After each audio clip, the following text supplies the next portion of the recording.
Ooh, free VIP. Watching ads because I hate myself. Watching ads because I need the divine. Oh, woe is me. Game Loft, you better appreciate the sense that I am giving you by watching these 10,000 Disney Magic Kingdoms ads. I'm actually losing my mind. Why does it only last for another 2 days?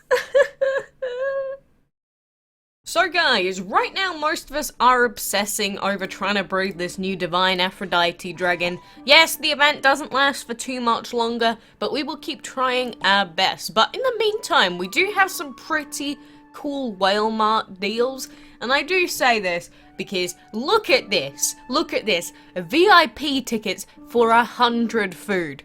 100 food. That's insane. That's absolutely insane. I love it. I'm gonna take that. 3 free days of VIP is essentially what they've given to all players, so I am very grateful for that. I think this is one of the best Wellmart deals we've pretty much ever seen, so especially during this breeding period, it's going to come in very handy. There's also this portal gem deal where you get a portal gem for 5,000 food, and at my stage in the game, you get a hell of a lot more than just 5,000 food per portal gem, so I'm going to purchase that. We do also have a snow globe ornament, which I absolutely adore, so I am going to buy, like, a few of these, because these also cost, like, 100 food, so why the heck would you not, right? So, there we go. We got 10 of them for now. We'll decide if we want some more later. And then we get onto the gem deal. So, the first one is for the Guardian Dragon and 350,000 food. Personally, I think this is the first bad deal that the Wellmarts had, and I don't particularly like it. And then the second one we have is for 25 scrolls and 7 extraordinary divine materials for 99 gems.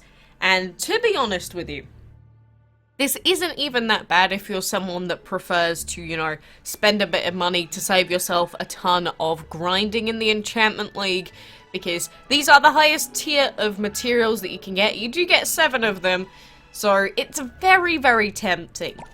It's very, very tempting. Mostly because, you know, Joko, if we bought that, for example, we would be able to push Joko up to his next enchantment star.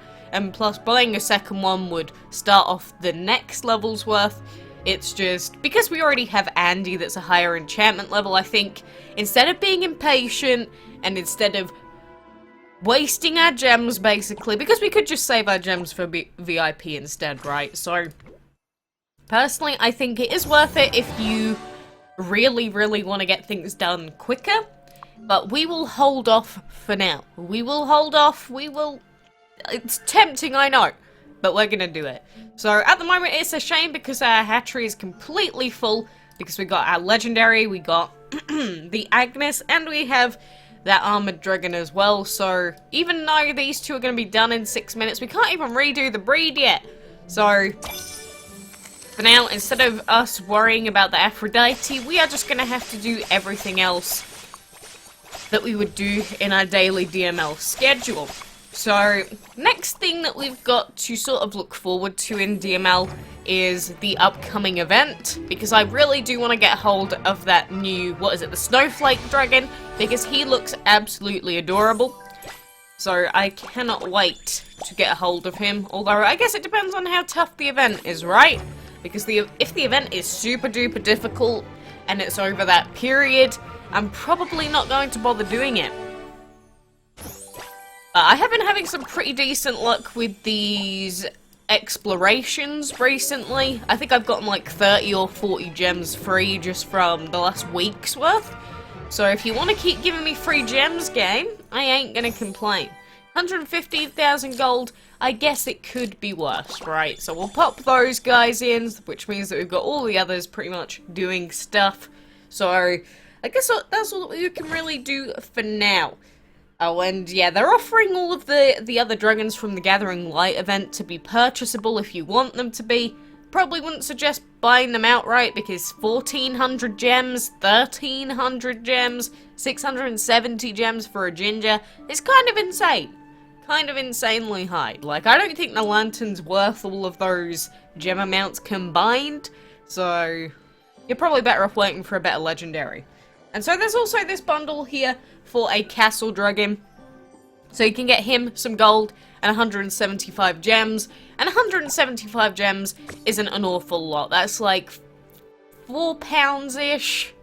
4-ish pounds roughly. So you're paying the rest just for the castle dragon. And he's an okay epic. I'm not going to say he's the worst epic that's ever, you know, run the Dragonlandia planet. But probably not worth that amount of money being invested into him.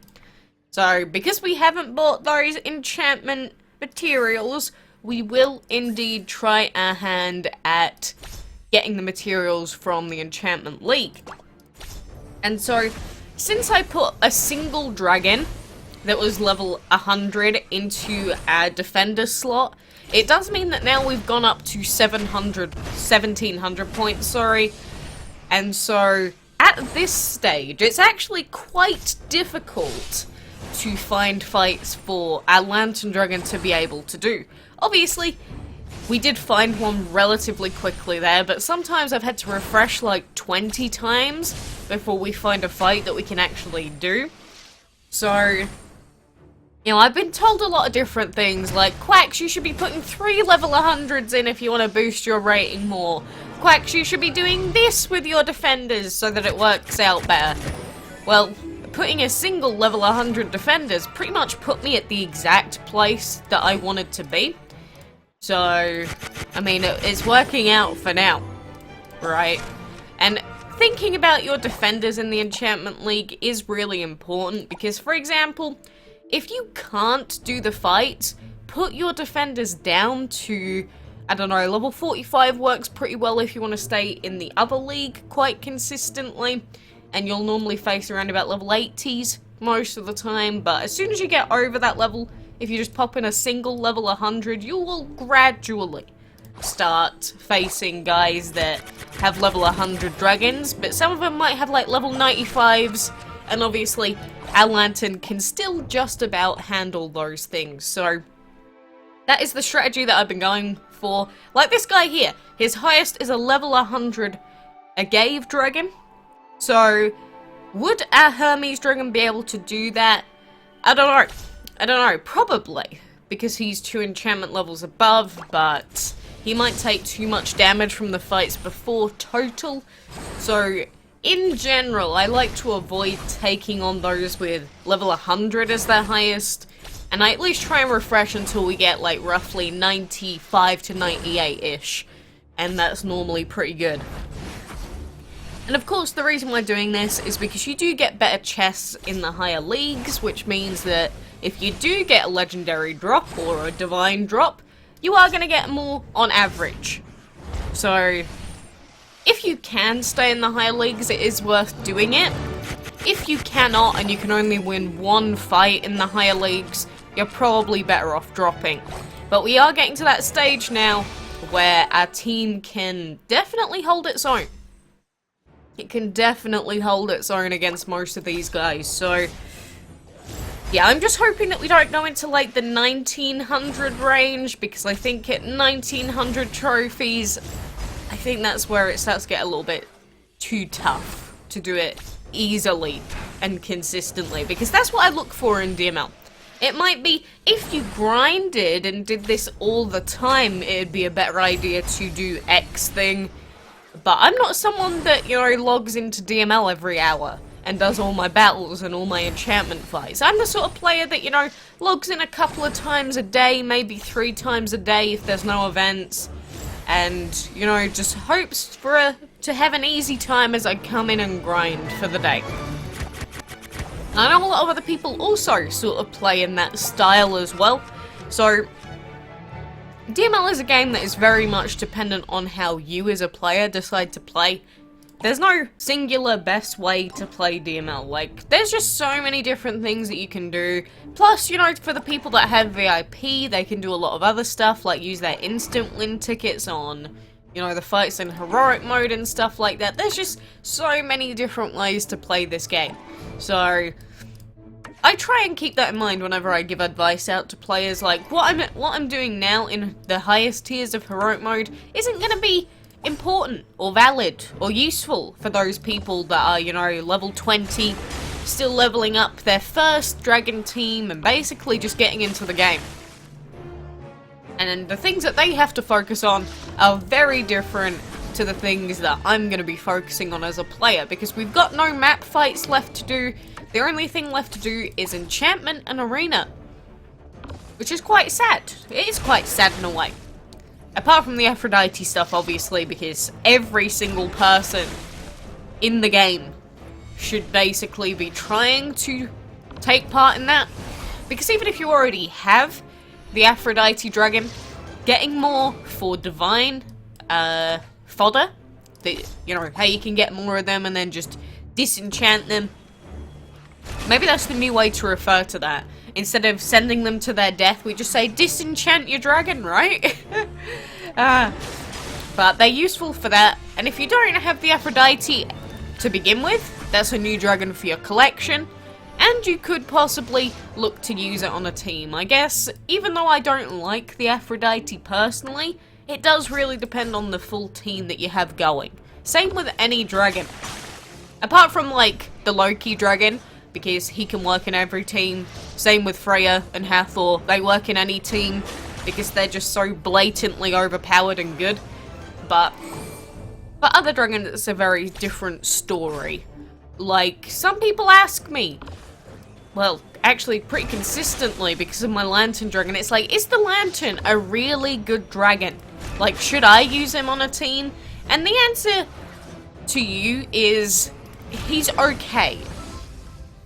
Like, he doesn't have any elements in particular that are, like, so incredibly good and overpowered that I think he fits in every team. I think that a lot of people do try and fall into that trap where they just go, what dragon should I use? It's like, it's up to you. It's like Pokemon, there's no one correct solution or one best solution out there unless you have the exception overpowered divines. So again, I think that fire and light dragons in particular, it's sort of difficult to work out the perfect team for them because, like, obviously with super defensive dragons, like, you know, water dragons, earth dragons, metal dragons, you can sort of see how they synergize well with each other. Whereas with fire, it's sort of like you need a lot of damage to pull off the hot coals effect with fire dragons, or you could go with a more, I guess, defensive team with overall burn with the other fire skill.